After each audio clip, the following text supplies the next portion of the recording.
Omiwa ler kod Crispin Otieno.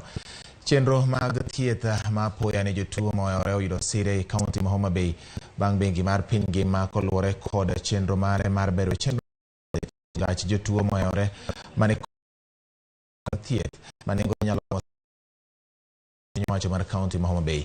Gavana mar kaunti ma Homa Bay Gladys Wanga Oyugi Magwanga ema ochiwne nyamburko no e lo kaunti kata jalup gavana mar kaunti no Oyugi Magwanga mochiwne nyamburko no e lo kaunti e chenro manotimore apise madongo mag kaunti manitiere boma ma Homa Bay. Wanga wacho ni nyamburko no biro konyo e thieth mapiyo piyo ne jotuo moheore kendo dwaro thieth mapiyo.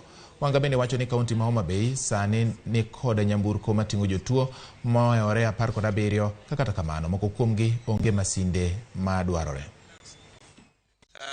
Ambulance ni 1,800,000 koriwore koro Homa Bay nigi ambulances 17 lakini moko nitie maonge gi equipment ei mane momiyo wadwa ni mondo koro wachak tiyo ka waketo equipment ei ambulances gi mondo kik gibed abeda geche gibed ni gin ambulance kaka koro mwaneno manyien kaeni.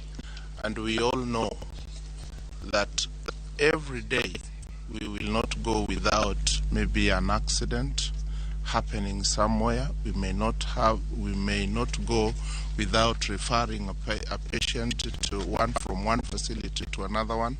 So I commend High Excellency and the Health Ministry for reaching a decision to acquire an ambulance.